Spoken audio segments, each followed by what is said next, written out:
Hello everyone, it's Yoga Pose of the Week time. Sorry I missed you last week, but I'm back again. My name is Aubrey Monk Warren, Teen Beachbody Coach, resident yogi for Rockstar Presenters. You can find me at www.bootyshakenyogi.com or www.rockstarpresenters.com. We're always here to help you with all of your fitness and nutritional needs. But back to the pose of the week. So we've been breaking down the poses of our sun salutation, which the majority of yoga practices are based around this series of poses. And we're ready for downward facing dog pose, one of my favorite poses. So let's all begin. First and foremost, we broke down plank last week, right? Or several weeks ago we broke down plank. Plank is a good starting position for our form and foundation for downward facing dog. So let's all find plank position. Hands directly underneath the shoulders, starfish hands. If you were doing your plank on your knees, that's okay. But just for today, let's do our best to tuck our toes and lift our knees up off our mats. So without moving your hands or your feet, I repeat, without moving your hands or your feet, press back into downward facing dog. Pull your belly button into your spine, up and under your rib cage. Pull your shoulders away from your ears, let your head and neck relax. Lift your tailbone. Right when we go into this posture, sometimes it feels nice to bicycle the heels to loosen up the back of the calves. If we really have tight hamstrings, it's okay to bend the knees to keep a long spine. Many of us, if our hamstrings are tight, kind of start to round the back. That's counterproductive for the pose. So we lift the tailbone. Long spine, long legs, or bent knees. It's okay. But notice how my spine is long. There's no curvature in my spine here. Excellent. Benefits of this posture, it's actually an inversion. So the head is below the heart, which helps release serotonin. So let's take a couple deep breaths here. We're sinking through the heels, even though our heels may not come down to the mat, mine don't. And we pull our inner thighs to the back wall, or we pull our femur bones back into our hamstrings to help support our hamstrings.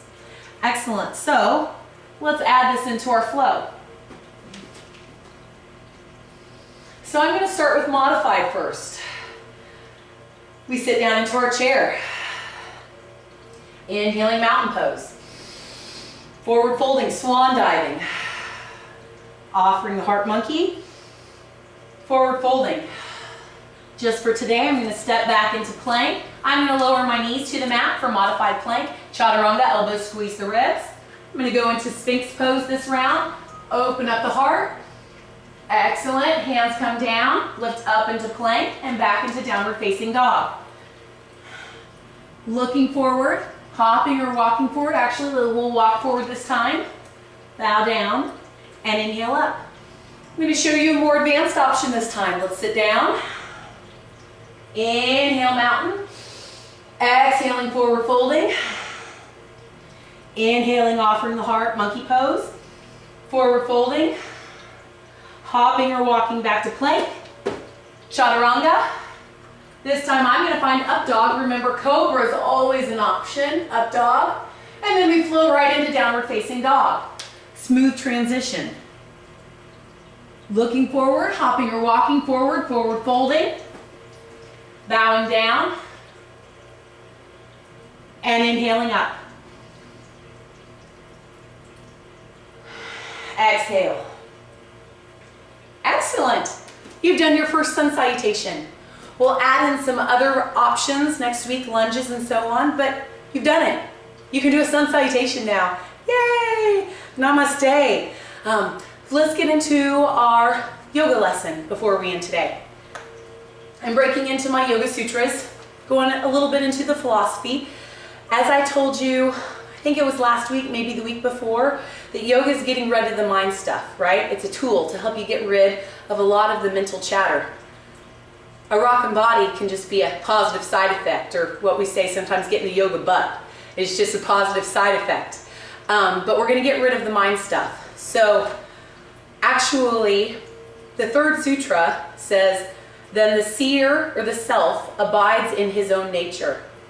So basically what that's talking about is that we're not our bodies, we're not our minds, we're consciousness, we're spirit, we're energy, whatever you want to call it, looking out through our eyes. We're the seer, we're the consciousness. We're not our thoughts, we're not our bodies, but it often gets distorted through translation, through the mind. So, my homework for you is to start just noticing your mind patterns, your thought patterns. Are they positive or are they negative? Hopefully they're positive. Don't judge either way, just notice, positive or negative. Have a great week.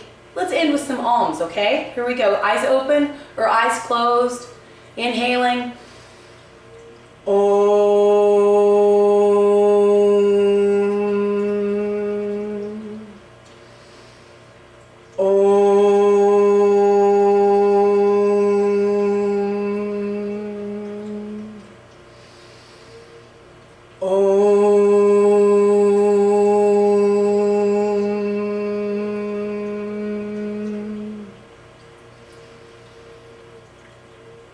Have an awesome week. Namaste.